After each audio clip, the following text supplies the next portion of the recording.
Punjabi academy channel ਵਿੱਚ ਆਪ ਸਭ ਦਾ ਇੱਕ ਵਾਰ ਫਿਰ ਤੋਂ ਸਵਾਗਤ ਹੈ। ਅੱਜ ਦਾ ਸਾਡਾ ਟੌਪਿਕ ਹੈ ਕਹਾਣੀ ਬਾਗੀ ਦੀ ਧੀ, ਜਿਸ ਦੇ ਲੇਖਕ ਹਨ ਗੁਰਮੁਖ ਸਿੰਘ ਮੁਸਾਫਿਰ। ਅੱਜ ਅਸੀਂ ਇਸ ਕਹਾਣੀ ਬਾਰੇ ਪੜ੍ਹਾਂਗੇ।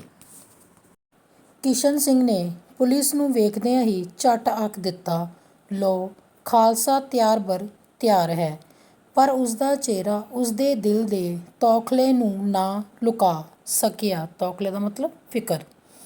ਜੇ ਦੇਰ ਹੋ ਗਈ ਤਾਂ ਰਾਤ ਤੁਹਾਨੂੰ ਥਾਣੇ ਦੀ ਹਵਾਲਾਤ ਵਿੱਚ ਕੱਟਣੀ ਪਵੇਗੀ।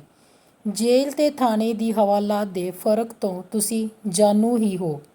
ਪੁਲਿਸ ਇੰਸਪੈਕਟਰ ਦੀ ਇਹ ਗੱਲ ਸੁਣ ਕੇ ਕਿਸ਼ਨ ਸਿੰਘ ਨੇ ਕਿਹਾ, ਮੇਰੇ ਲਈ ਇੱਕੋ ਗੱਲ ਹੈ। ਥਾਣਿਆਂ ਦੀਆਂ ਹਵਾਲਾਤਾਂ ਵਿੱਚ ਵੀ ਬਥੇਰੀਆਂ ਪਸਲੀਆਂ ਘਸਾਈਆਂ ਹਨ। ਨਹੀਂ ਨਹੀਂ, ਮੇਰਾ ਮਤਲਬ, ਕਿਸ਼ਨ ਸਿੰਘ ਨੇ ਵਿੱਚੋਂ ਹੀ ਕਿਹਾ, ਤੁਹਾਡਾ ਮਤਲਬ ਛੇਤੀ ਤੋਂ ਹੈ ਨਾ। ਚੱਲੋ, ਮੇਰੇ ਵੱਲੋਂ ਕੋਈ ਢਿੱਲ ਨਹੀਂ। ਜ਼ੁਬਾਨ ਨਾਲ ਤਾਂ ਕਿਸ਼ਨ ਸਿੰਘ ਨੇ ਇਹ ਗੱਲਾਂ ਕੀਤੀਆਂ, ਪਰ ਉਸਦਾ ਮਨ ਕਿਸੇ ਹੋਰ ਪਾਸੇ ਹੈ। ਇਉਂ ਪ੍ਰਤੀਤ ਹੁੰਦਾ ਹੈ ਜਿਵੇਂ ਉਸਦੀ ਕੋਈ ਚੀਜ਼ ਗਵਾਚ ਗਈ ਹੈ। ਜੇਲ੍ਹ ਜਾਣ ਤੋਂ ਪਹਿਲਾਂ ਉਹ ਲੱਭ ਜਾਏ ਤਾਂ ਉਹ ਵਧੀਕ ਤਸੱਲੀ ਨਾਲ ਇਸ ਸਫ਼ਰ ਵਿੱਚ ਪੈ ਸਕਦਾ ਹੈ। ਸ਼ਰਨ, ਕਿਸ਼ਨ ਸਿੰਘ ਦੀ ਆਵਾਜ਼ ਸੁਣ ਕੇ ਉਸਦੀ ਭੈਣ ਵੀਰਾਂਵਾਲੀ ਨੇ ਅੰਦਰੋਂ ਕਿਹਾ, ਭਰਾ ਜੀ, ਭਰਜਾਈ ਤਾਂ ਮੀਟਿੰਗ ਵਿੱਚ ਗਈ ਹੋਈ ਹੈ। ਇੰਸਪੈਕਟਰ ਦੇ ਕੰਨ ਖੜੇ ਹੋ ਗਏ। ਕਿਸ਼ਨ ਸਿੰਘ ਨੇ ਕਿਹਾ, ਵੀਰਾਂ, ਲਾਜ ਦੇ ਬੁਖਾਰ ਵਾਲਾ ਕਾਗਜ਼ ਚੁੱਕ ਲਿਆ। ਵੀਰਾਂਵਾਲੀ ਨੇ ਕਾਗਜ਼ ਕਿਸ਼ਨ ਸਿੰਘ ਦੇ ਹੱਥ ਵਿੱਚ ਫੜਾਉਂਦਿਆਂ ਕਿਹਾ, ਭਰਜਾਈ ਜਾਣ ਲੱਗੀ ਆਖਦੀ ਸੀ ਕਿ ਇਸ ਵੇਲੇ ਬੁਖਾਰ 102 ਹੈ। ਜੇ ਵੱਧ ਜਾਏ ਤਾਂ ਬਰਫ਼ ਦੀ ਪੱਟੀ ਰੱਖਣੀ। ਕਿਸ਼ਨ ਸਿੰਘ ਪਹਿਲੀ ਵਾਰ ਜੇਲ੍ਹ ਨਹੀਂ ਸੀ ਜਾਣ ਲੱਗਾ। ਇੰਸਪੈਕਟਰ ਇਸ ਦੀ ਦ੍ਰਿੜਤਾ ਤੋਂ ਵੀ ਅਣਜਾਣ ਨਹੀਂ। ਇੰਸਪੈਕਟਰ ਨੂੰ ਕਿਸ਼ਨ ਸਿੰਘ ਦੀ ਥੋੜ੍ਹੀ ਜਿਹੀ ਪਰੇਸ਼ਾਨੀ ਦੇ ਕਾਰਨ ਦਾ ਵੀ ਹੁਣ ਪਤਾ ਲੱਗ ਗਿਆ ਹੈ। ਮੀਟਿੰਗ ਦਾ ਲਫ਼ਜ਼ ਇੰਸਪੈਕਟਰ ਦੇ ਕੰਨਾਂ ਵਿੱਚ ਕੱਚ ਦੇ ਟੁਕੜੇ ਵਾਂਗ ਰੜਕਿਆ।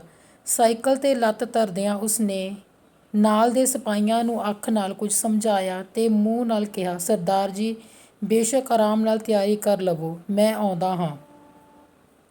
ਇੰਸਪੈਕਟਰ ਸੜਕੋਂ ਪਾਰ ਸਾਹਮਣੇ ਕਾਰਖਾਨੇ ਦੇ ਵੱਡੇ ਦਰਵਾਜ਼ਿਓਂ ਅੰਦਰ ਵੜ ਗਿਆ। ਬੈਠੇ ਸਿਪਾਹੀਆਂ ਵਿੱਚੋਂ ਇੱਕ ਨੇ ਕਿਹਾ, ਇੰਸਪੈਕਟਰ ਸਾਹਿਬ ਸ਼ਾਇਦ ਕਿਧਰੇ ਟੈਲੀਫੋਨ ਕਰਨ ਗਏ ਹਨ। ਵੀਰਾਂਵਾਲੀ ਦੀਆਂ ਅੱਖਾਂ ਦੇ ਸੋਮੇ ਫੁੱਟਣ ਹੀ ਵਾਲੇ ਸਨ। ਕਿਸ਼ਨ ਸਿੰਘ ਦੀ ਕੁਝ ਘੂਰ ਭਰੀ ਸੈਨਤ ਨੂੰ ਪਛਾਣ ਕੇ ਉਹ ਲਾਜ ਦੇ ਮੰਜੇ ਦੇ ਪਿਛਲੇ ਪਾਸੇ ਪਈ ਦੌੜੀ 'ਤੇ ਬੈਠ ਗਈ। ਕਿਸ਼ਨ ਸਿੰਘ ਨੇ ਆਪਣੀਆਂ ਉਂਗਲਾਂ ਨਾਲ ਲਾਜ ਦੇ ਕੇਸਾਂ ਨੂੰ ਸਵਾਰਦਿਆਂ ਕਿਹਾ, ਪੁੱਤਰ, ਹੁਣ ਤੇ ਤੂੰ ਠੀਕ ਹੈ। ਅੱਜ ਤੇ ਬੁਖਾਰ ਘੱਟ ਹੈ, ਕੱਲ੍ਹ ਖ਼ਬਰੇ ਟੁੱਟ ਹੀ ਜਾਵੇ। ਜੇ ਤੈਨੂੰ ਬੁਖਾਰ ਨਾ ਹੁੰਦਾ ਤਾਂ ਮੈਂ ਹੁਣ ਤੱਕ ਜੇਲ੍ਹ ਚਲਾ ਜਾਣਾ ਸੀ। ਸਾਥੀ ਤੇ ਸਾਰੇ ਚਲੇ ਹੀ ਗਏ ਹਨ। ਲਾਡਲੀ ਲਾਜ ਨੇ ਮੱਧਮ ਜਿਹੀ ਆਵਾਜ਼ ਵਿੱਚ ਕਿਹਾ, ਪਿਤਾ ਜੀ, ਮੈਂ ਤੇ ਫਿਰ ਮਾੜੀ ਕੁੜੀ ਹੋਈ ਜਿਸਨੇ ਤੁਹਾਡੇ ਚੰਗੇ ਕੰਮ ਵਿੱਚ ਰੋਕ ਪਾਈ ਹੈ। ਨਹੀਂ ਮੇਰੀ ਲਾਜ ਬੇਟੀ, ਤੇਰਾ ਇਸ ਵਿੱਚ ਕੀ ਕਸੂਰ? ਬੁਖਾਰ ਕੋਈ ਤੇਰੇ ਵੱਸ ਦੀ ਗੱਲ ਤਾਂ ਨਹੀਂ। ਤੈਨੂੰ ਇਸ ਤਰ੍ਹਾਂ ਛੱਡ ਕੇ ਜਾਣ ਦਾ ਤੇ ਮੇਰਾ ਪਹਿਲਾਂ ਹੱਠ ਹੀ ਨਹੀਂ ਪਿਆ। ਹੱਠ ਮਤਲਬ ਹੌਸਲਾ। ਜਿਸ ਦਿਨ ਮੁੰਬਈ ਸਾਡੇ ਆਗੂ ਫੜੇ ਗਏ ਸਨ, ਉਸ ਦਿਨ ਮੈਂ ਉਹਨਾਂ ਨੂੰ ਵਧਾਈ ਦੇਣ ਵਾਲੇ ਮਤੇ 'ਤੇ 5 ਮਿੰਟ ਬੋਲਿਆ ਸਾਂ। ਫਿਰ ਮੈਂ ਤੇਰੀ ਦਵਾਈ ਦਾਰੂ ਵਿੱਚ ਹੀ ਲੱਗਾ ਰਿਹਾ।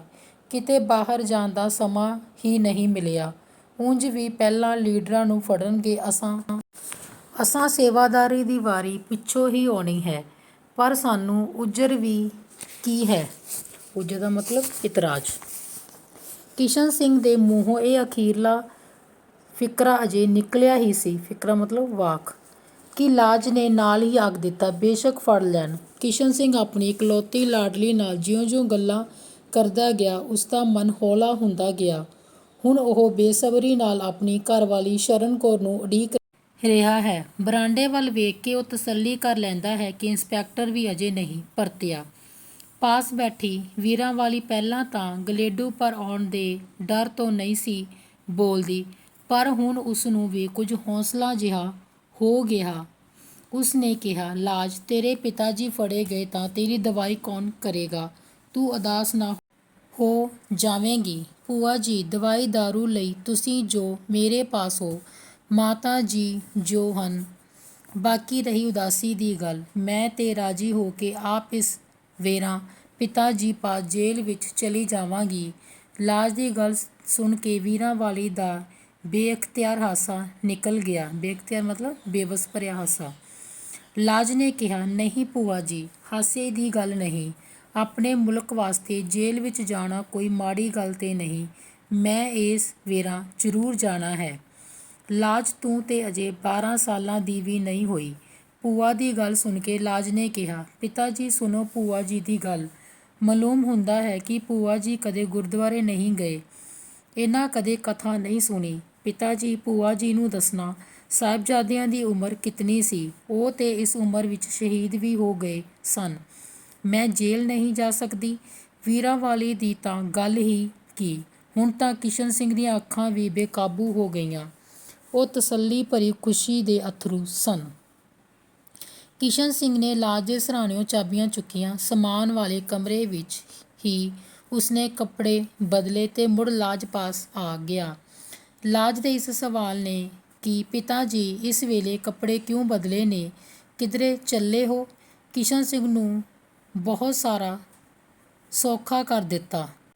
ਕਿਸ਼ਨ ਸਿੰਘ ਹੁਣ ਇਹੀ ਸੋਚ ਸੀ ਕਿ ਆਪਣੇ ਹੁਣੇ ਗ੍ਰਿਫਤਾਰ ਹੋ ਜਾਣ ਦੀ ਖਬਰ ਬਿਮਾਰ ਲਾਜ ਨੂੰ ਕਿਹੜੇ ਲਫ਼ਜ਼ਾਂ ਵਿੱਚ ਦੱਸੇ। ਵੀਰਾਂ ਵਾਲੀ ਦੀ ਉਚੇਚੀ ਬੇਚੈਨੀ ਨੇ ਵੀ ਬਹੁਤ ਕੁਝ ਪ੍ਰਗਟ ਕਰ ਦਿੱਤਾ। ਕਿਸ਼ਨ ਸਿੰਘ ਨੇ ਸ਼ਬਦਾਰਥ ਦੀਆਂ ਪੋਥੀਆਂ ਤੇ ਨਿਤਨੇਮ ਦਾ ਗੁਟਕਾ ਲਾਜ ਦੇ ਕਮਰੇ ਵਿੱਚ ਹੀ ਅਲਮਾਰੀ 'ਚੋਂ ਕੱਢ ਕੇ ਆਪਣੇ ਨਿੱਕੇ ਜਿਹੇ ਬਕਸੇ ਵਿੱਚ ਪਾਇਆ। ਬਰਾਂਡੇ ਵਿੱਚ ਬੂਟਾਂ ਦਾ ਖੜਕਾਰ ਹੋਇਆ। ਕਿਸ਼ਨ ਸਿੰਘ ਨੇ ਤਾਪ ਨਾਲ ਭੱਕ ਰਹੇ ਲਾਜ ਦੇ ਮੱਥੇ ਨੂੰ ਚੁੰਮਿਆ। ਮੇਰੀ ਲਾਜ ਦਾ ਭਾਵਪੂਰਤ ਸ਼ਬਦ ਉਸ ਦੇ ਮੂੰਹ 'ਚੋਂ ਨਿਕਲਿਆ। ਭਾਵਪੂਰਤ ਮਤਲਬ ਭਾਵਨਾ ਨਾਲ ਭਰੇ ਸ਼ਬਦ। ਉਸ ਦੀਆਂ ਅੱਖਾਂ ਵਿੱਚ ਜੰਮੇ ਹੋਏ ਮੋਤੀ ਇੱਕ ਵਾਰ ਫੇਰ ਪਿਘਲ ਗਏ। ਅਵਾਨੀ ਲਾਜ ਨੇ ਬੜੀ ਸਿਆਣਪ ਭਰੀ ਆਵਾਜ਼ ਵਿੱਚ ਕਿਹਾ, ਪਿਤਾ ਜੀ, ਮੇਰਾ ਫਿਕਰ ਨਾ ਕਰੋ। ਘਰ ਦੇ ਗਲੀ ਵਾਲੇ ਦਰਵਾਜ਼ਿਓਂ ਇੱਕ ਨੌਜਵਾਨ ਅੰਦਰ ਵੜਿਆ। ਪੁਲਿਸ ਦੀ ਅੱਖ ਬਚਾ ਕੇ ਉਸ ਨੇ ਕਿਸ਼ਨ ਸਿੰਘ ਦੇ ਕੰਨ ਵਿੱਚ ਕੋਈ ਗੱਲ ਕੀਤੀ। ਨੌਜਵਾਨ ਵਾਪਸ ਚਲਾ ਗਿਆ। ਕਿਸ਼ਨ ਸਿੰਘ ਦੇ ਚਿਹਰੇ 'ਤੇ ਫਿਰ ਡੂੰਘੀ ਗੰਭੀਰਤਾ ਆ ਗਈ। ਇਸੇ ਹਾਲਤ ਵਿੱਚ ਲਾਜ ਸੰਬੰਧੀ ਵੀਰਾਂ ਵਾਲੀ ਨੂੰ ਕੁਝ ਗੱਲਾਂ ਸਮਝਾ ਕੇ ਉਹ ਪੁਲਿਸ ਨਾਲ ਟਾਂਗੇ ਵਿੱਚ ਬੈਠ ਗਿਆ।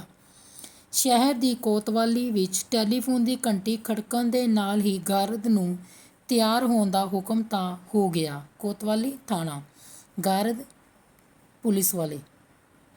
ਪਰ ਤੁਰਨ ਦਾ ਆਰਡਰ 1 ਘੰਟੇ ਦੀ ਉਡੀਕ ਪਿੱਛੋਂ ਮਿਲਿਆ। ਛੋਟੇ ਬਾਜ਼ਾਰ ਦੇ ਨਾਲ ਲੱਗਦੀ ਪੁਰਾਣੀ ਹਵੇਲੀ ਨੂੰ ਪੁਲਿਸ ਦੇ ਘੇਰਾ ਪਾਉਣ ਦੀ ਢਿੱਲ ਸੀ ਕਿ ਹਵੇਲੀ ਦੀ ਖੱਬੀ ਨੁੱਕਰ ਵਾਲੇ ਕਮਰੇ ਦੀ ਗਲੀ ਵੱਲ ਖੁੱਲ੍ਹਣ ਵਾਲੇ ਦਰਵਾਜ਼ੇ ਵਿੱਚੋਂ ਇੱਕ ਖੱਦਰ-ਪੋਸ਼ ਬੀਬੀ ਦੌੜ ਕੇ ਬਾਹਰ ਨਿਕਲੀ। ਇਸ ਦੇ ਹੱਥ ਵਿੱਚ ਇੱਕ ਕੌਮੀ ਝੰਡਾ ਤੇ ਗਾਤਰੇ ਕਿਰਪਾਨ ਸੀ। ਤੁਰੰਤ ਹੀ ਇਸ ਦੇ ਪਿੱਛੇ-ਪਿੱਛੇ ਕੌਮੀ ਨਾਅਰੇ ਲਾਉਂਦੀਆਂ ਖੱਦਰ ਦੀਆਂ ਸਾੜੀਆਂ ਵਾਲੀਆਂ ਹੋਰ ਵੀ ਬਹੁਤ ਸਾਰੀਆਂ ਬੀਬੀਆਂ ਨਿਕਲ ਆਈਆਂ। ਗਲੀ ਵਾਲੇ ਦਰਵਾਜ਼ੇ ਅੱਗੇ ਖੜ੍ਹਾ ਸਿਪਾਹੀ ਵੇਖਦਾ ਹੀ ਰਹਿ ਗਿਆ ਤੇ ਬੀਬੀਆਂ ਬਾਜ਼ਾਰ ਵਿੱਚ ਪੁੱਜ ਗਈਆਂ। ਭਾਰਤ ਮਾਤਾ ਦੀ ਜੈ ਦੇ ਨਾਅਰਿਆਂ ਨਾਲ ਅਸਮਾਨ ਗੂੰਜਣ ਲੱਗਾ। ਥੋੜ੍ਹੇ ਚਿਰ ਵਿੱਚ ਹੀ ਇਤਨੀ ਭੀੜ ਹੋ ਗਈ ਕਿ ਛੋਟੇ ਬਾਜ਼ਾਰ ਦਾ ਰਸਤਾ ਬੰਦ ਹੋ ਗਿਆ। ਕੌਮੀ ਝੰਡਾ ਜਵਾਬ ਵਿੱਚ ਲੋਕਾਂ ਨੇ ਕਿਹਾ, ਸਦਾ ਉੱਚਾ ਰਹੇ। ਇੱਕ ਪੁਲਸੀਏ ਨੇ ਅੱਗੇ ਵਧ ਕੇ ਝੰਡਾ ਖੋਹਣ ਦੀ ਕੋਸ਼ਿਸ਼ ਕੀਤੀ। ਝੰਡੇ ਵਾਲੀ ਬੀਬੀ ਅੱਗੇ ਵਧਦੀ ਜਾ ਰਹੀ ਸੀ। ਪੁਲਿਸ ਵਾਲੇ ਦਾ ਹੱਥ ਗਾਤਰੇ ਦੀ ਕਿਰਪਾਨ 'ਤੇ ਜਾ ਪਿਆ। ਖਿਚਾ-ਖਿਚੀ ਵਿੱਚ ਮਿਆਨ ਉਤਰ ਗਈ ਤੇ ਪੁਲਸੀਏ ਦੇ ਹੱਥ ਨੂੰ ਝਰੀਟ ਆ ਗਈ। ਥੋੜ੍ਹਾ ਜਿਹਾ ਖੂਨ ਵੀ ਨਿਕਲ ਆਇਆ। ਪੁਲਿਸ ਨੇ ਘਬਰਾ ਕੇ ਲਾਠੀਚਾਰਜ ਸ਼ੁਰੂ ਕਰ ਦਿੱਤਾ। ਬਹੁਤ ਸਾਰੀ ਭੀੜ ਖਿੰਡ-ਪੁੰਡ ਗਈ। ਝੰਡੇ ਵਾਲੀ ਬੀਬੀ ਨੇ ਕੌਮੀ ਝੰਡੇ ਨੂੰ ਦੋਹਾਂ ਹੱਥਾਂ ਵਿੱਚ ਘੁੱਟ ਕੇ ਫੜ ਲਿਆ ਤੇ ਦੁਕਾਨ ਦੇ ਸਾਹਮਣੇ ਫੱਟੇ 'ਤੇ ਧਰਨਾ ਮਾਰ ਕੇ ਬਹਿ ਗਈ। ਬਾਕੀ ਦੀਆਂ ਬੀਬੀਆਂ ਵੀ ਜ਼ਮੀਨ 'ਤੇ ਬਹਿ ਗਈਆਂ। ਬਹੁਤ ਸਾਰੀ ਭੀੜ ਦੇ ਖਿੰਡ-ਪੁੰਡ ਜਾਣ ਪਰ ਪੁਲਿਸ ਗਾਰਦ ਦੇ ਇੰਚਾਰਜ ਨੇ ਪਹਿਲਾਂ ਬੜੇ ਰੋਹਬ ਨਾਲ ਫਿਰ ਨਰਮੀ ਨਾਲ ਝੰਡੇ ਵਾਲੀ ਬੀਬੀ ਤੋਂ ਝੰਡਾ ਲੈਣ ਦੀ ਕੋਸ਼ਿਸ਼ ਕੀਤੀ, ਪਰ ਬੀਬੀ ਦੇ ਡੂੰਘੇ ਵਿਸ਼ਵਾਸ ਸਾਹਮਣੇ ਕੋਈ ਪੇਸ਼ ਨਾ ਗਈ। ਬੀਬੀ ਨੇ ਕਿਹਾ, ਇਹ ਝੰਡਾ ਸਾਡੀ ਜਾਨ ਦੇ ਨਾਲ ਹੀ ਜਾਵੇਗਾ। ਅਖੀਰ 'ਤੇ ਬੀਬੀਆਂ ਦੇ ਸਾਰੇ ਜੱਥੇ ਨੂੰ ਗ੍ਰਿਫਤਾਰ ਕਰਕੇ ਟਾਂਗਿਆਂ ਵਿੱਚ ਬਿਠਾ ਲਿਆ ਗਿਆ। ਜੇਲ੍ਹ ਦੇ ਦਰਵਾਜ਼ੇ ਅੱਗੇ ਜਾ ਕੇ ਫਿਰ ਝੰਡੇ ਦਾ ਝਗੜਾ ਛਿੜ ਗਿਆ। ਬੀਬੀਆਂ ਕਹਿੰਦੀਆਂ ਸਨ ਕਿ ਅਸੀਂ ਜੇਲ੍ਹ ਦੀ ਬੈਰਕ 'ਤੇ ਕੌਮੀ ਝੰਡਾ ਲਾਉਣ ਲਈ ਅੰਦਰ ਨਾਲ ਲੈ ਜਾਵਾਂਗੀਆਂ। ਇਹ ਝਗੜਾ ਹੋ ਹੀ ਰਿਹਾ ਸੀ ਕਿ ਕਿਸ਼ਨ ਸਿੰਘ ਨੂੰ ਵੀ ਪੁਲਿਸ ਲੈ ਕੇ ਜੇਲ੍ਹ ਦੇ ਦਰਵਾਜ਼ੇ ਅੱਗੇ ਪੁੱਜ ਗਈ। ਬੀਬੀਆਂ ਦੇ ਜੱਥੇ ਅੰਦਰ ਝੰਡਾ ਹੱਥ ਵਿੱਚ ਫੜੀ ਬੈਠੀ ਆਪਣੀ ਸੁਪਤਨੀ ਸ਼ਰਨ ਕੌਰ ਨੂੰ ਵੇਖ ਕੇ ਕਿਸ਼ਨ ਸਿੰਘ ਨੂੰ ਕੋਈ ਹੈਰਾਨੀ ਨਾ ਹੋਈ। ਇਉਂ ਜਾਪਦਾ ਹੈ ਕਿ ਕਿਸ਼ਨ ਸਿੰਘ ਨੂੰ ਇਸ ਘਟਨਾ ਦਾ ਪਹਿਲਾਂ ਹੀ ਪਤਾ ਲੱਗ ਚੁੱਕਾ ਹੈ। ਕਿਸ਼ਨ ਸਿੰਘ ਨੇ ਬੀਬੀਆਂ ਨੂੰ ਸਮਝਾਇਆ, ਤੁਸੀਂ ਝੰਡੇ ਸੰਬੰਧੀ ਆਪਣਾ ਕਾਫੀ ਵਿਸ਼ਵਾਸ ਪ੍ਰਗਟ ਕਰ ਦਿੱਤਾ ਹੈ। ਖੁੱਲ੍ਹ ਦੀ ਹਾਲਤ ਵਿੱਚ ਤੁਸੀਂ ਇਸ ਦੀ ਬੇਅਦਬੀ ਨਹੀਂ ਹੋਣ ਦਿੱਤੀ। ਹੁਣ ਤੁਸੀਂ ਕੈਦ ਹੋ। ਜੇ ਇੱਕ ਵੇਰ ਤੁਸੀਂ ਬੈਰਕ 'ਤੇ ਝੰਡਾ ਲਾ ਵੀ ਲਿਆ ਤਾਂ ਜੇਲ੍ਹ ਕਰਮਚਾਰੀ ਤੁਹਾਨੂੰ ਬੈਰਕ ਦੇ ਅੰਦਰ ਬੰਦ ਕਰਕੇ ਝੰਡਾ ਪਾੜ ਦੇਣਗੇ। ਇਸ ਲਈ ਇਸ ਦਾ ਲਾਭ ਨਹੀਂ। ਅਖੀਰ ਫੈਸਲਾ ਹੋਇਆ ਕਿ ਝੰਡਾ ਅਦਬ ਨਾਲ ਕਾਂਗਰਸ ਦੇ ਦਫ਼ਤਰ ਵਿੱਚ ਪਹੁੰਚਾ ਦਿੱਤਾ ਜਾਵੇ। ਅਦਬ ਸਤਿਕਾਰ ਨਾਲ। ਜੇਲ੍ਹ ਦੇ ਅੰਦਰ ਦਾਖਲ ਹੋ ਕੇ ਸ਼ਰਨ ਕੌਰ ਨੇ ਆਪਣੇ ਪਤੀ ਤੋਂ ਲਾਜ ਬਾਬਤ ਪੁੱਛਿਆ। ਬਾਬਤ ਮਤਲਬ ਬਾਰੇ ਪੁੱਛਿਆ, ਪਰ ਕੋਈ ਜਵਾਬ ਸੁਣਨ ਤੋਂ ਪਹਿਲਾਂ ਹੀ ਜਨਾਨਾ ਵਾਰਡ ਦਾ ਬੂਹਾ ਖੁੱਲ੍ਹ ਕੇ ਬੰਦ ਹੋ ਗਿਆ। ਜਨਾਨਾ ਵਾਰਡ ਔਰਤਾਂ ਲਈ। ਵੱਡਾ ਤਾਪ ਤੇ ਮਾਤਾ ਪਿਤਾ ਦਾ ਫੜਿਆ ਜਾਣਾ। ਸਾਰੇ ਦੁੱਖਾਂ ਤੇ ਦੇਸ਼ ਸੇਵਾ ਲਈ ਜੇਲ੍ਹ ਜਾਣ ਦੀ ਜ਼ਬਰਦਸਤ ਇੱਛਾ ਪ੍ਰਬਲ ਹੋ ਆਈ। ਲਾਜ ਦਿਨਾਂ ਵਿੱਚ ਹੀ ਤੁਰਨ ਫਿਰਨ ਲੱਗ ਪਈ। ਭੂਆ ਨੇ ਲਾਜ ਦੀ ਸੇਵਾ ਵਿੱਚ ਕਸਰ ਨਾ ਛੱਡੀ। ਲਾਜ ਨੂੰ ਚੁਕਵਾ ਕੇ ਉਹ ਘਰ ਹੀ ਲੈ ਗਈ ਸੀ। ਵੀਰਾਂ ਵਾਲੀ ਦੇ ਘਰ ਵਾਲੇ ਜਮਾਦਾਰ ਹੁਸ਼ਨਾਕ ਸਿੰਘ ਨੂੰ ਆਪਣੇ ਸਾਲੇ ਤੇ ਸਾਲੇਹਾਰ ਦੇ ਫੜੇ ਜਾਣ ਦੀ ਖਬਰ ਗੱਡੀ ਵਿੱਚ ਹੀ ਕਿਸੇ ਵਾਕਫ ਤੋਂ ਮਿਲੀ, ਜਦ ਕਿ ਉਹ ਘਰ ਛੁੱਟੀ ਆ ਰਿਹਾ ਸੀ। ਛਾਉਣੀ ਵਿੱਚ ਕੋਈ ਅਖਬਾਰ ਨਹੀਂ ਸੀ ਜਾਂਦਾ। ਹੁਸ਼ਨਾਕ ਸਿੰਘ ਦਾ ਟਾਂਗਾ ਜਦ ਬੂਹੇ ਅੱਗੇ ਜਾ ਪੁੱਜਾ ਤਾਂ ਲਾਜ ਦਰਵਾਜ਼ੇ ਵਿੱਚ ਖੜੀ ਸੀ।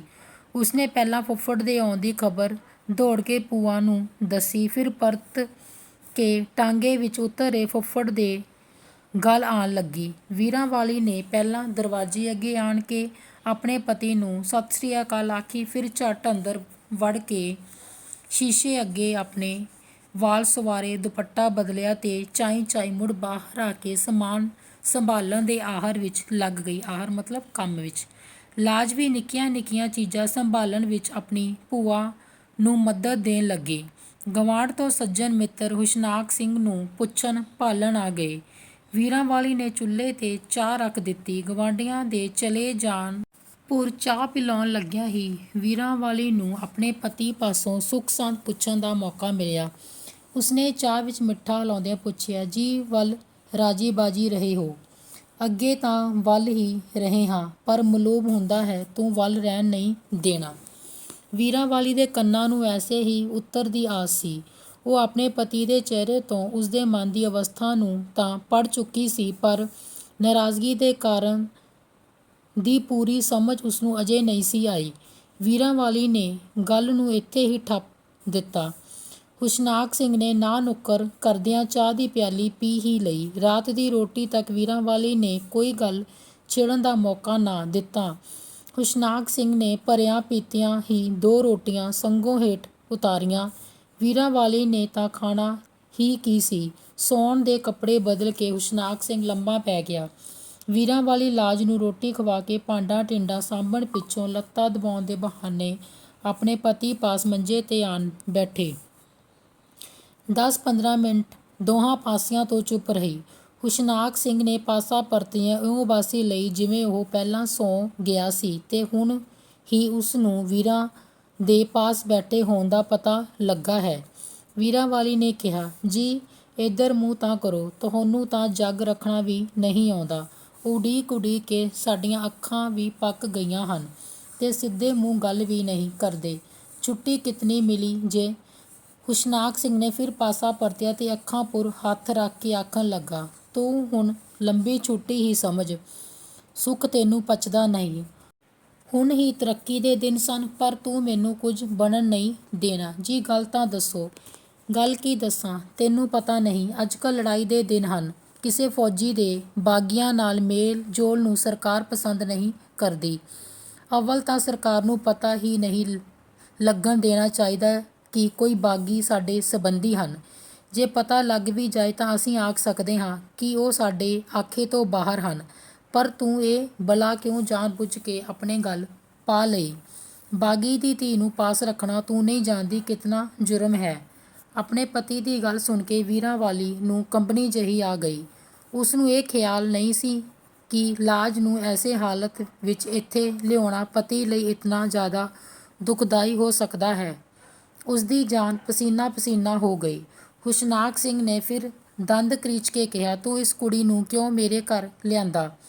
ਵੀਰਾਂ ਵਾਲੀ ਨੇ ਭਰੇ ਗਲ ਨਾਲ ਸਾਰੀ ਵਿਥਿਆ ਇਸ ਤਰ੍ਹਾਂ ਸੁਣਾਈ ਜਿਵੇਂ ਕੋਈ ਪੁਜਾਰਨ ਦੇਵੀ ਪਾਸੋਂ ਕਿਸੇ ਮਨ ਭਾਉਂਦੇ ਵਰ ਦਾ ਤਰਲਾ ਲੈ ਰਹੀ ਹੋਵੇ। ਪਰ ਤੁਰੰਤ ਹੀ ਉਸ ਨੂੰ ਅਨੁਭਵ ਹੋਇਆ ਕਿ ਪਤੀ ਦੇਵਤਾ ਪੱਥਰ ਦੀ ਮੂਰਤ ਹਨ। ਉਸਦੇ ਮਨ ਵਿੱਚ ਪਤੀ ਦੇ ਛੁੱਟੀ ਆਉਣ ਦੀਆਂ ਕਿੰਨੀਆਂ ਉਮੰਗਾਂ ਸਨ। ਉਸਦੇ ਸਾਰੇ ਵਲਵਲੇ ਤੇ ਚਾਅ ਖਿੰਡ ਪੁੰਡ ਕੇ ਉਸਦੀਆਂ ਅੱਖਾਂ ਸਾਹਮਣੇ ਪਰਛਾਵੇਂ ਜਿਹੇ ਬਣ ਕੇ ਖਿਲਰ ਗਏ। ਪੁਆਂਦੀ ਪਿਆ ਹੀ ਉਸਨੇ ਰਾਤ ਕੱਟ ਲਈ। ਪੁਆਂਦੀ ਮੰਜੇ ਦੀ ਪੈਂਦ, ਹੰਝੂਆਂ ਦੇ ਕੀਮਤੀ ਮੋਤੀਆਂ ਦੀ ਭੇਟਾਂ, ਪਰ ਪੱਥਰ ਦੀ ਮੂਰਤੀ ਵਿੱਚ ਕੋਈ ਅਨੁਭਵਤਾ ਦੀ ਹੀ ਨਹੀਂ ਸੀ। ਪਤੀ ਦੇ ਹੱਠ ਨੇ ਵੀਰਾਂ ਵਾਲੀ ਨੂੰ ਵੀ ਆਪਣੇ ਅਪਰਾਧੀ ਹੋਣ ਦਾ ਸ਼ੱਕ ਜਿਹਾ ਪਾ ਦਿੱਤਾ।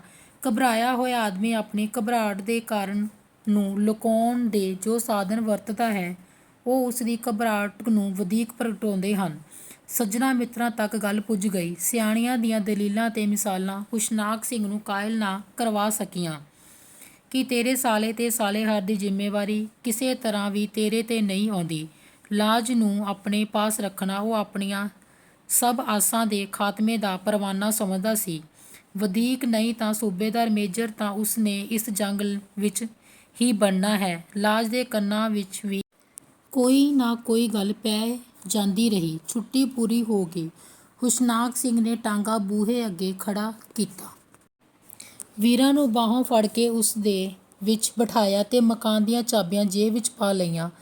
ਬੂਹੇ ਅੱਗੇ ਕੁੜੀਆਂ ਨਾਲ ਖੇਡਦੀ ਲਾਜ ਟਾਂਗੇ ਵਿੱਚ ਬੈਠੀ ਬੇਵੱਸ ਭੂਆ ਵੱਲ ਤੇ ਭੂਆ ਹੰਝੂਆਂ ਭਰੀਆਂ ਅੱਖਾਂ ਨਾਲ ਲਾਜ ਵੱਲ ਵੇਖਦੀ ਰਹੀ। ਟਾਂਗਾ ਓਹਲੇ ਹੋ ਗਿਆ। ਭਰਾ ਜੀ, ਲਾਜ ਦਾ ਕੀ ਬਣਿਆ? ਵੀਰਾਂ, ਅਸੀਂ ਤਾਂ ਤੇਰੇ ਪਾਸ ਅਮਾਨਤ ਛੱਡ ਆਏ ਸਾਂ। ਅਮਾਨਤ ਹਵਾਲੇ ਕਰਨਾ। 1 ਸਾਲ ਤੇ 2 ਮਹੀਨੇ ਗੁਜ਼ਰ ਜਾਣ ਪਿੱਛੋਂ ਸੈਂਟਰਲ ਜੇਲ੍ਹ ਮੁਲਤਾਨ ਦੇ ਮੁਲਾਕਾਤ ਵਾਲੇ ਕਮਰੇ ਵਿੱਚ ਭੈਣ ਵੀਰਾਂ ਵਾਲੀ ਦਾ ਇਹ ਇੱਕ ਸਵਾਲ ਤੇ ਭਰਾ ਕਿਸ਼ਨ ਸਿੰਘ ਦਾ ਇਹ ਇੱਕ ਜਵਾਬ, ਬਸ ਕੁੱਲ 2 ਹੀ ਗੱਲਾਂ ਸਨ ਜੋ ਉਹਨਾਂ 1 ਘੰਟੇ ਦੀ ਮੁਲਾਕਾਤ ਵਿੱਚ ਜ਼ਬਾਨ ਨਾਲ ਕੀਤੀਆਂ। ਇਹਨਾਂ ਦੋਹਾਂ ਗੱਲਾਂ ਪਿੱਛੋਂ ਦੁਵੱਲੀ ਚੁੱਪ ਤੇ ਕਿਸੇ ਵੇਲੇ ਤਰ ਅੱਖਾਂ ਨਾਲ ਇੱਕ ਦੂਜੇ ਵੱਲ ਤੱਕਣਾ ਦਿਲ ਦੀਆਂ ਗੱਲਾਂ ਸਨ, ਜਿਨ੍ਹਾਂ ਨੂੰ ਬੇਜ਼ੁਬਾਨੀ ਦੀ ਜ਼ਬਾਨ ਦਾ ਕੋਈ ਪੰਡਤ ਹੀ ਦੱਸ ਸਕਦਾ ਸੀ। ਮੁਲਾਕਾਤ ਕਰਵਾਉਣ ਵਾਲੇ ਅਫਸਰ ਨੇ ਵਕਤ ਖਤਮ ਹੋ ਜਾਣ ਦੀ ਘੰਟੀ ਵਜਾਈ। ਦੋਵੇਂ ਭੈਣ ਭਰਾ ਚੁੱਪ ਚਪੀਤੇ ਇੱਕ ਦੂਜੇ ਨੂੰ ਵੇਖਦੇ ਅੱਡ ਹੋ ਗਏ। ਮਾਂ ਪਿਓ ਜਾਈ ਨਾਲ ਇਹ ਆਖਰੀ ਮਿਲਣੀ ਹੈ। ਕਿਸ਼ਨ ਸਿੰਘ ਨੂੰ ਇਸ ਗੱਲ ਦਾ ਕੀ ਪਤਾ ਸੀ? ਜੇਲ੍ਹਾਂ ਵਿੱਚ ਕੈਦੀਆਂ ਦੀ ਆਵਾਜਾਈ ਲੱਗੀ ਰਹਿੰਦੀ। ਕਿਸ਼ਨ ਸਿੰਘ ਨੂੰ ਇਹ ਪਤਾ ਤਾਂ ਲੱਗ ਚੁੱਕਾ ਹੈ ਕਿ ਲਾਜ ਹੁਣ ਲਾਹੌਰ ਹਸਪਤਾਲ ਵਿੱਚ ਹੈ, ਪਰ ਵੀਰਾਂ ਵਾਲੀ ਉਸ ਨਾਲੋਂ ਵੀ ਸਖਤ ਕੈਦ ਵਿੱਚ ਹੈ। ਕਿਸ਼ਨ ਸਿੰਘ ਨੂੰ ਇਹ ਗੱਲ ਕਿਸੇ ਨਹੀਂ ਦੱਸੀ। ਛਾਉਣੀ ਵਿੱਚ ਤਾਂ ਕੋਈ ਪੰਖੇਰੂ ਪਰ ਵੀ ਨਹੀਂ ਸੀ ਮਾਰ ਸਕਦਾ। ਬਾਗੀ ਭਰਾ ਭਰਜਾਈ ਤੇ ਬਾਗੀਆਂ ਦੀ ਧੀ ਬਾਬਤ ਵੀਰਾਂ ਵਾਲੀ ਨੂੰ ਕੌਣ ਖਬਰ ਦੱਸਦਾ? ਵੀਰਾਂ ਵਾਲੀ ਮੁਲਾਕਾਤ ਲਈ ਜੇਲ੍ਹ ਤੱਕ ਕਿਵੇਂ ਪੁੱਜ ਗਈ, ਇਸ ਭੇਦ ਦਾ ਅੱਜ ਤੱਕ ਕਿਸੇ ਨੂੰ ਨਹੀਂ ਪਤਾ ਲੱਗ ਸਕਿਆ। ਉਸਨੇ ਆਪਣੀ ਜਾਨ ਖਤਰੇ ਵਿੱਚ ਪਾਈ। ਆਪਣੇ ਪਤੀ ਹੁਸ਼ਨਾਕ ਸਿੰਘ ਤੋਂ ਇਹ ਭੇਦ ਲੁਕਾਉਣ ਵਿੱਚ ਉਸਨੂੰ ਸਫਲਤਾ ਮਿਲੀ, ਪਰ ਭਰਾ ਦੀ ਅਮਾਨਤ ਵਿੱਚ ਮਜਬੂਰੀ ਖਿਆਨਤ ਹੋ ਜਾਣ ਦਾ ਸਦਮਾ ਉਹ ਸਹਾਰ ਨਾ ਸਕੀ।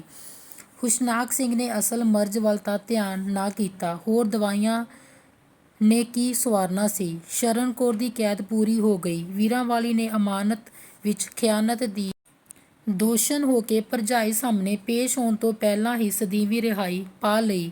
ਸ਼ਰਨ ਕੌਰ ਸਿੱਧੀ ਲਾਹੌਰ ਹਸਪਤਾਲ ਵਿੱਚ ਪੁੱਜੀ। ਵੱਡਾ ਦਰਵਾਜ਼ਾ ਬੰਦ ਸੀ। ਦਰਬਾਨ ਨੇ ਕਿਹਾ, ਮਰੀਜ਼ ਦੇ ਆਰਾਮ ਦਾ ਵਕਤ ਹੈ। ਦਰਵਾਜ਼ੇ ਦੀ ਖੱਬੀ ਨੁੱਕਰ ਵਿੱਚ ਭੰਗੀਆਂ ਦਾ ਘਰ ਸੀ। ਉੱਪਰੀ ਖੱਦਰਪੋਸ਼ ਜਨਾਨੀ ਨੂੰ ਵੇਖ ਕੇ ਜਮਾਦਾਰਨੀ ਨੇੜੇ ਆ ਗਈ। ਉਸਨੇ ਪੁੱਛਿਆ, ਤੁਸੀਂ ਕਿਸ ਨੂੰ ਮਿਲਣਾ ਹੈ? ਸ਼ਰਨ ਕੌਰ ਚਾਹੁੰਦੀ ਵੀ ਸੀ ਕਿ ਉਸ ਤੇ ਕੋਈ ਸਵਾਲ ਕਰੇ। ਸ਼ਰਨ ਕੌਰ ਨੇ ਕਿਹਾ, ਮੇਰੀ ਲੜਕੀ ਇੱਥੇ ਬਿਮਾਰ ਹੈ। ਲਾਜ ਜਮਾਦਾਰਨੀ ਨੇ ਵਾਰਡ ਦੇ ਕਮਰੇ ਦਾ ਨੰਬਰ ਪੁੱਛਿਆ ਤੇ ਨਾਲ ਹੀ ਕਿਹਾ, ਅਸਾਂ ਤੇ ਇਸ ਨਾਂ ਦੀ ਕੋਈ ਬਿਮਾਰ ਲੜਕੀ ਨਹੀਂ ਸੁਣੀ। ਮੈਂ ਰੋਜ਼ ਹਰ ਇੱਕ ਵਾਰਡ ਵਿੱਚ ਸਫਾਈ ਲਈ ਜਾਂਦੀ ਹਾਂ। ਸ਼ਰਨ ਨੇ ਕਿਹਾ, ਮੈਨੂੰ ਤੇ ਵਾਰਡ ਦਾ ਪਤਾ ਨਹੀਂ, ਨਾ ਹੀ ਕਮਰੇ ਦੇ ਨੰਬਰ ਦਾ ਪਤਾ ਹੈ। ਸੁਣਿਆ ਹੈ ਕਿ ਮੇਰੀ ਲਾਜ ਇਸ ਹਸਪਤਾਲ ਵਿੱਚ ਹੈ, ਸੁਣਿਆ ਹੈ? ਜਮਾਦਾਰਨੀ ਨੇ ਹੈਰਾਨ ਹੋ ਕੇ ਪੁੱਛਿਆ। ਤੁਸਾਂ ਆਪ ਉਸਨੂੰ ਇੱਥੇ ਦਾਖਲ ਨਹੀਂ ਕਰਵਾਇਆ? ਨਹੀਂ, ਅਸੀਂ ਜੇਲ੍ਹ ਵਿੱਚ ਸਾਂ, ਪਿੱਛੋਂ ਉਹ ਬਿਮਾਰ ਹੋ ਗਈ। ਉਹ ਬਾਗੀ ਦੀ ਧੀ ਹੋਵੇਗੀ। ਜੇਲ੍ਹ ਦਾ ਨਾਂ ਸੁਣ ਕੇ ਜਮਾਦਾਰਨੀ ਨੇ ਕਿਹਾ, ਇੱਥੇ ਉਸਦੇ ਲਾਜ ਨਾਂ ਦਾ ਕਿਸੇ ਨੂੰ ਵੀ ਨਹੀਂ ਪਤਾ। ਪਤਲੀ ਗੋਰੀ ਜਿਹੀ 12-13 ਸਾਲਾਂ ਦੀ ਕੁੜੀ ਹੈ, ਬੜੀਆਂ ਮਿੱਠੀਆਂ ਗੱਲਾਂ ਕਰਦੀ ਹੈ। ਉਸੇ ਦੀਆਂ ਗੱਲਾਂ ਸੁਣ ਕੇ ਕਦੇ ਹਾਸਾ ਆ ਜਾਂਦਾ ਹੈ, ਕਦੇ ਰੋਣਾ। ਉਹ ਆਪਣੀ ਭੂਆ ਪਾਸ ਸੀ। ਸ਼ਰਨ ਕੌਰ ਨੇ ਹਾਂ ਵਿੱਚ ਸਿਰ ਹਿਲਾਇਆ। ਬਸ ਉਹ ਹੈ। ਜਦੋਂ ਉਹ ਪਹਿਲਾਂ ਇੱਥੇ ਆਈ ਤਾਂ ਉਸਨੇ ਕਿਸੇ ਕੁੜੀ ਤੋਂ ਪੁੱਛਿਆ, ਬਾਗੀ ਕਿਸਨੂੰ ਆਖਦੇ ਹਨ? ਫਿਰ ਆਪ ਹੀ ਦੱਸਿਆ ਕਿ ਮੇਰੇ ਫੁੱਫੜ ਮੇਰੀ ਭੂਆ ਨੂੰ ਆਖਦਾ ਸੀ, ਤੂੰ ਬਾਗਿਆਂ ਦੀ ਧੀ ਨੂੰ ਕਿਉਂ ਲਿਆਂਦਾ? ਉਸੇ ਦਿਨ ਤੋਂ ਉਸਦਾ ਨਾਂ ਬਾਗੀ ਦੀ ਧੀ ਪੈ ਗਿਆ। ਜਦ ਵੀ ਡਾਕਟਰ ਆਉਂਦਾ ਹੈ, ਉਹ ਆਖਦੀ ਹੈ, ਮੈਨੂੰ ਮੇਰੇ ਪਿਤਾ ਜੀ ਪਾਸ ਜੇਲ੍ਹ ਵਿੱਚ ਲੈ ਚੱਲੋ। ਡਾਕਟਰ ਹੱਥ ਛੱਡਦਾ ਹੈ। ਜਮਾਦਾਰਨੀ ਦੀ ਗੱਲ ਨੂੰ ਸ਼ਰਨ ਕੌਰ ਬੁੱਤ ਬਣੀ ਖੜੋਤੀ ਸੁਣਦੀ ਗਈ। ਜਮਾਦਾਰਨੀ ਨੇ ਕਿਹਾ, ਸਰਦਾਰ ਜੀ ਨਹੀਂ ਆਏ? ਉਹਨਾਂ ਦੀ ਕੈਦ ਅਜੇ ਅੱਧੀ ਵੀ ਨਹੀਂ ਗੁਜ਼ਰੀ। ਉਹਨਾਂ ਨੂੰ 3 ਸਾਲ ਦੀ ਕੈਦ ਮਿਲੀ ਸੀ। ਸ਼ਰਨ ਕੌਰ ਦੀ ਗੱਲ ਸੁਣ ਕੇ ਜਮਾਦਾਰਨੀ ਨੇ ਠੰਡਾ ਹੌਂਕਾ ਭਰਿਆ ਤੇ ਕਿਹਾ, ਕੁੜੀ ਬੜੀ ਸਿਆਣੀ ਹੈ। ਦੱਸਦੀ ਹੈ ਕਿ ਮੇਰਾ ਫੁੱਫੜ ਭੂਆ ਨੂੰ ਲੈ ਕੇ ਚਲਾ ਗਿਆ। ਮੈਂ ਬਾਹਰ ਬੂਹੇ ਅੱਗੇ ਬੈਠੀ ਸਰਦਲ ਤੇ ਹੀ ਸੌਂ ਗਈ। ਸਰਦੀ ਨਾਲ ਮੈਨੂੰ ਤਾਪ ਚੜ੍ਹ ਗਿਆ। ਫਿਰ ਮੇਰੇ ਪਿਤਾ ਜੀ ਦਾ ਇੱਕ ਦੋਸਤ ਮੈਨੂੰ ਆਪਣੇ ਘਰ ਲੈ ਗਿਆ। ਜਦੋਂ ਮੈਂ ਬਹੁਤ ਬਿਮਾਰ ਹੋ ਗਈ ਤਾਂ ਉਹ ਇੱਥੇ ਛੱਡ ਗਏ। ਮੈਂ ਬਥੇਰਾ ਕਿਹਾ ਕਿ ਮੈਨੂੰ ਜੇਲ੍ਹ ਲੈ ਚੱਲੋ, ਪਰ ਉਹ ਨਹੀਂ ਲੈ ਕੇ ਗਏ। ਇਤਨੀ ਗੱਲ ਦੱਸਣ ਪਿੱਛੋਂ ਜਮਾਦਾਰਨੀ ਨੇ ਕਿਹਾ, ਹੁਣ ਤੇ ਜੀ ਉਹ ਤੁਹਾਨੂੰ ਹੀ ਉਡੀਕਦੀ ਹੈ। ਜਮਾਦਾਰਨੀ ਦੇ ਆਖਰੀ ਫਿਰਕੇ ਦਾ ਭਾਵ ਸ਼ਰਨ ਕੌਰ ਸਮਝ ਗਈ ਸੀ। ਲਾਜ ਦੇ ਕਮਰੇ ਵਿੱਚ ਪੁੱਜਣ ਤੱਕ ਉਸਦੇ ਸਾਰੇ ਅੱਥਰੂ ਵਗ ਚੁੱਕੇ ਸਨ। ਆਪਣੀ ਮਾਤਾ ਨੂੰ ਵੇਖ ਕੇ ਲਾਜ ਦੀਆਂ ਅੱਖਾਂ ਅੱਡੀਆਂ ਗਈਆਂ। ਸਵੇਰ ਦੇ ਦੀਵੇ ਦੀ ਇਹ ਆਖਰੀ ਝਲਕ ਸੀ। ਧੰਨਵਾਦ।